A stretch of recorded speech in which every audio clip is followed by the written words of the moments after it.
काल मी एक सीन पाहिला आणि मला जबरदस्त धक्का बसला. 10 ते 12 वर्षाचा मुलगा, त्याच्या हातामध्ये मोबाईल आणि तो गेम खेळत होता, युट्यूबवरती रील स्क्रोल करत होता. आणि तेवढ्यातच त्याच्या आईने आवाज दिला आणि म्हटलं, बाळा आधी तो अभ्यास कंप्लीट कर. तो म्हणाला, आई बस 5 मिनिटं. आणि 5 मिनिटं म्हणता म्हणता कसे 2 तास गेले माहिती पण पडलं नाही. आपण सगळेच हे बघतो बरोबर. प्रॉब्लेम मोबाईलचा नाहीये, प्रॉब्लेम आहे आपण त्याचा यूज कसा करतो.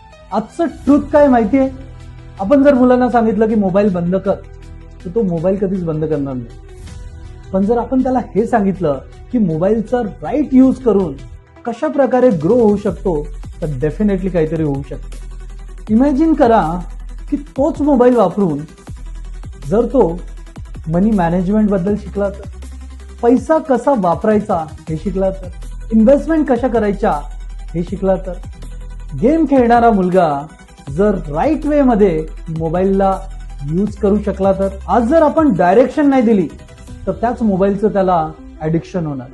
पण जर राईट गायडन्स दिला तर डेफिनेटली त्याचं फ्युचर ब्राईट होऊ शकतं सेम मोबाईलमध्ये.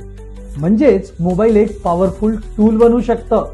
म्हणूनच मी एक किड्स फायनान्शियल वर्कशॉप घेतोय, जिथे मी मुलांना शिकवणार आहे की मोबाईलचा राईट यूज कसा करायचा, आपल्या फायनान्शियल हॅबिट्स कशा डेव्हलप करायच्या आणि फायनान्स कसं इंटरेस्टिंग बनवायचं. लिमिटेड सीट्स आहेत. पॅरेंट्स असाल तर आजच रजिस्टर्ड करा आणि तुमच्या मुलाच्या किंवा मुलीच्या फ्रेंड्सला सुद्धा पाठवा, जेणेकरून सगळे लिटल चॅम्प्स या उन्हाळ्याच्या सुट्टीमध्ये फायनान्स शिकतील, जे की ते कुठेही शाळेमध्ये शिकू शकत नाही.